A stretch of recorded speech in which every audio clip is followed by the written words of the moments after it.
Hello Ram Ram ji, good morning. कैसे हैं आप सब? वेलकम है आप सबका साधना रियल ब्लॉग चैनल में। आई हो फ्रेंड्स, आप सब अच्छे होंगे। सुबह का टाइम है और मेरा ब्लॉग स्टार्ट हो गया है। आज है काउंटिंग, मतलब वोटों की गिनती। उपचुनाव हो रहे हैं यूपी में हमारे यहाँ, तो उन्हीं की गिनती है आज। और चाय इधर मेरी उबल रही है। चाय हम लोग जा रहे हैं पीने। ठंड के मौसम में 2-3 बार चाय तो हो ही जाती है। ले आए फिर से वही बनाओगे क्या? अच्छा, चाय बन रही है, ले लेना थोड़ा सा। तो चलिए चाय छान देती हूँ, फिर पीते हैं। आप सब बने रहिए। देखिए चाय गर्मा गर्म बन रही है। ठंड के मौसम में चाय कम से कम 2 से 3 बार मिल जाए तो समझ लो दिन बन गया है, अदरक वाली। तो यहाँ पे मैं चाय बना रही हूँ। चाय पीने के बाद फिर सब्जी आ गई है। सब्जी अच्छे से निकाल के झबिया में रखूँगी। सारी सब्जी इकट्ठे मैंने आज मंगा ली हैं। देखिए गोभी मटर सब है।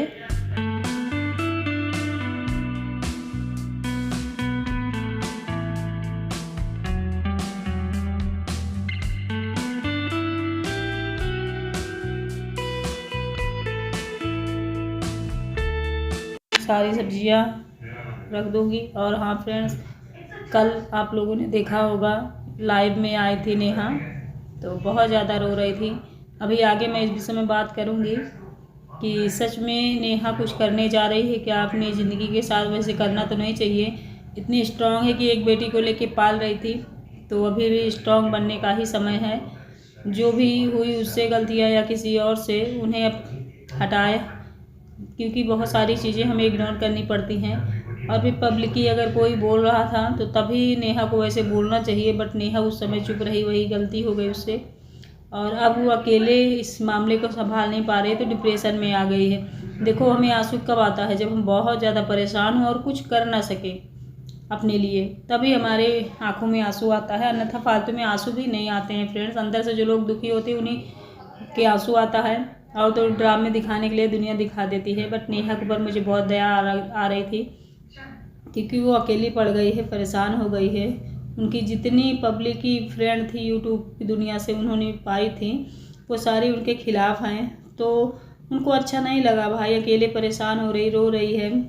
पब्लिक जो देखती है उसको तो यही लगता है चलो अब इतनी स्ट्रॉन्गता दीदी दिखाई तो और दिखा दो। लेकिन और सारी चीज़ें होने में और किसी की इज्जत उछालने में, दोनों में ज़मीन आसमान का अंतर है। तो नेहा को बहुत ज़्यादा डिप्रेशन में डाल दिया है लोगों ने, जो उसी के विषय में वीडियो बना बना के उसको प्रताड़ित कर रहे थे। पब्लिक तो भाई उन्हें सराह, जैसे हम लोग बनाते हैं, तो हम लोग तो उसके दुख सुख में खड़े हैं, साथ हैं। लेकिन जो लोग उनके खिलाफ है, जिनके हाथ से, आँख से, मुँह की ज़बान से ये मैटर फैलाया गया है, उनसे दुखी है, उनसे वो बहुत दुखी है। यहाँ पे देखिए सारा सामान मैंने झबिया में रख दिया है। मिर्ची और मटर 2 है तो उन्हें अलग कर लूँगी, पन्नी में रखूँगी। अभी ठंड का मौसम है तो पन्नी में भर के भी रख दो ना, तो सब्जियाँ ख़राब नहीं होती हैं। वैसे ठंड का मौसम आ गया है, अभी सुबह सुबह ठंड लगती है, लगता है स्वेटर पहनो, शाल पहनो। वैसे अब सभी लोग, मेरे पतिदेव भी जब स्कूल जाते हैं तो स्वेटर पहन के जाते हैं। ठंडी लगने लगी है उन लोगों जो गाड़ी चलाते हैं। घर में भी इतनी ठंडी नहीं है, तो मैं भी नहीं पहनी हूँ एक दिन भी स्वेटर। लेकिन अब निकालने वाली हूँ ठंडियों के सारे कपड़े। रजाई वगैरह तो मैंने निकाल लिया है।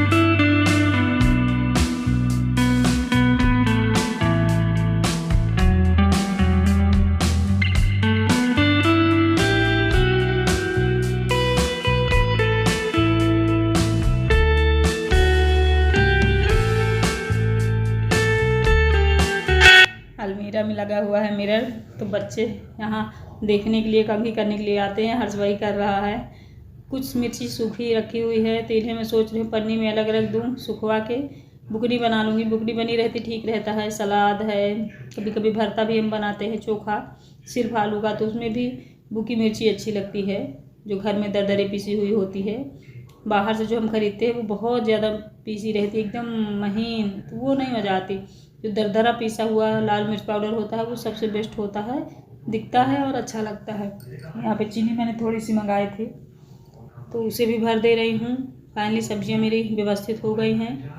अब ये देखिए अच्छा लग रहा है ना। अब चलिए चलते हैं किचन की तरफ, खाना बनाते हैं। यहाँ देखिए सारी सब्जी मैंने काट ली, धुल ली। ये पीसना है मुझे, जहाँ मिर्ची और अदरक रखी हुई है, मटर टमाटर सब धुल धल के रख दी हूँ। अब बस सिलबट्टे में जा रहे हैं इसको पीसने, मसाले को। थोड़ा मसाला पीस के आज मसाले वाली सब्ज़ी बनाऊंगी। रेडीमेड मसाले तो रोज़ ही पड़ते हैं। ये देखिए यहाँ पे है मेरा सिलबट्टा आंगन में, पिसाई कर लेती हूँ, फिर चलते चलते हैं बनाते हैं सब्ज़ी। आज पुलाव सब्ज़ी रोटी बनेगी शाम के टाइम में। देखो कितना मैं शूट कर पाती हूँ, कितना आप लोगों को दिखा पाती हूँ।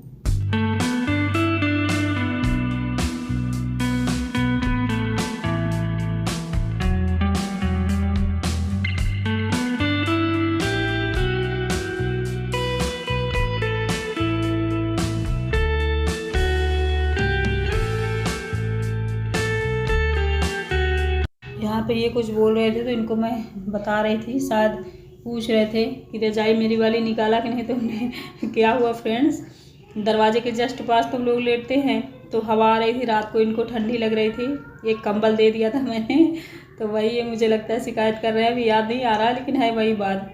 तो मैंने कहा मैंने आपकी रजाई निकाल दी है, सुखा भी दी है, झाड़ के रखी हूँ। चलिए अब जल्दी से छौंकते हैं।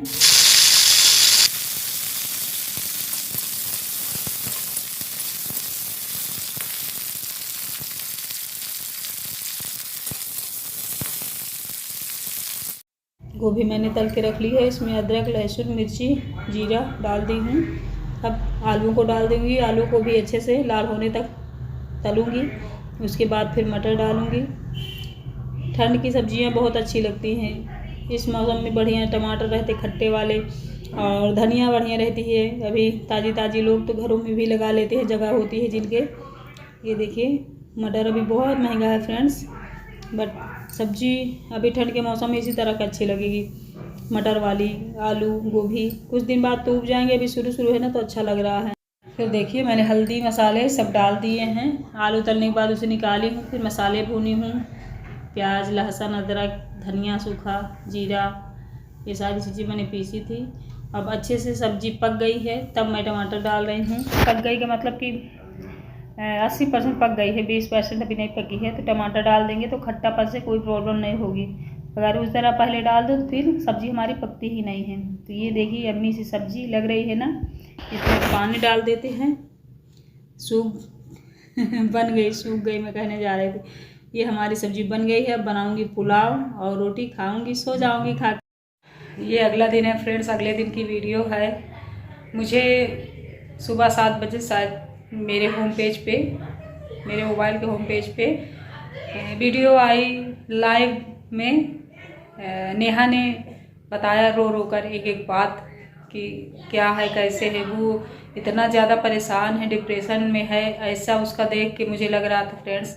एकदम भयानक रो रही थी और सबको दोष दे रही थी। ख़ास तौर पर 3 लोगों को वो चुनी है कि अगर मैंने कुछ किया, अपने साथ फांसी लगाया या मुझे कुछ हुआ तो 3 लोगों का नाम लिख के तब मैं जाऊंगी। 3 लोग कौन हैं मेरे हिसाब से अगर मैं कहूँ तो सचिन मनीषा होंगे, एक कोई बीच वाला होगा, क्योंकि कहीं कुछ लड़ाई झगड़े करवाने में एक बीच वाले का सबसे बड़ा हाथ होता है और वही सारा कुछ करता है। इधर भी उधर भी, इधर उधर करता रहता है। हर एक इंसान की लाइफ में 2 लोगों में अगर लड़ाई है तो तीसरा बंदा इधर उधर करके लड़ाई और ज़्यादा बढ़ा देता है। जो कि दोनों लोग जिनसे लड़ाई होती है उनकी साथ बाद में बन जाए, लेकिन जो बीच में पड़ के लोग इधर उधर कर देते हैं ना, ऐसे लोग हमेशा टूट जाते हैं। इसलिए कभी भी बीच में मत बनिए, किसी के बीच में मत आइए। लड़ाई झगड़ा हंसी मजाक कुछ भी हो, आप किसी के सपोर्ट में न बोलिए न किसी के विरोध में। इसे ही कहते हैं समझदार। लेकिन जिनसे लड़ाई हो रही है वो तो शायद मिल जाए कभी, लेकिन जो बीच में रह के इधर उधर करवा रहा है उसका कभी नहीं बनती है। और बन भी गई तो बस मुंह से हम बोल देते हैं एक दूसरे से, दिल से वो आवाज़ें नहीं निकलती हैं। इधर उधर कभी नहीं करना चाहिए मेरे हिसाब से। नेहा बेचारी इतना ज़्यादा रो रही थी, मुझे तो बड़ा डर लग रहा था फ्रेंड्स, वो देख के उसका फेस इतना ज़्यादा परेशान है। चलो जो हुआ सो हुआ, उसके बारे में बहुत वीडियो सबने डाली, उसने एक भी नहीं डाला। कल लाइव में हम लोग भी ज्वाइन थे, वो किसी का मैसेज वगैरह तो नहीं पढ़ रही थी नेहा, लेकिन हाँ बस रो रही थी। सबके आंसू आ गया आँखों में। और हाँ वो खुद ही बोल रही है कि मैंने शादी तोड़ दी है, अब तुम लोग खुश हो, मेरी शादी तोड़वाने में लगे थे, अब तुम लोग खुश हो, यही बार बार बोल रही है। और धमकियाँ दे रही है कि भाई अगर मैं मरूंगी तो 3 लोगों का नाम लिख के जाऊंगी तब मरूंगी। तो ये तो सारी कंडीशन है, इतनी प्रॉब्लम है। मुझे देख के बड़ा कल रात को डर लगा, और मैं रात भर परेशान रही, नींद भी नहीं आई ढंग से, क्योंकि ऐसी चीज़ें जिसकी ज़िंदगी में होती वही जानता है। कोई तीसरा बंदा समझ भी नहीं सकता है कि कितना दर्द किसे हो सकता है इस तरह में। तो खैर चलिए, मैं इस बात को ज़्यादा नहीं खींचती हूँ, अपने ब्लॉग का एंड कर देती हूँ। आई होप कि मेरी बातें आप लोग को अच्छी लगी होंगी, मेरा ब्लॉग अच्छा लगा होगा। अगर अच्छा लगा है तो मेरे चैनल को ज़रूर सब्सक्राइब कर लेना, लाइक कमेंट करके बताया करिए जो भी जहाँ कमियाँ हों अच्छाइयाँ हों, ठीक है। चलिए bye friends, thank you so much.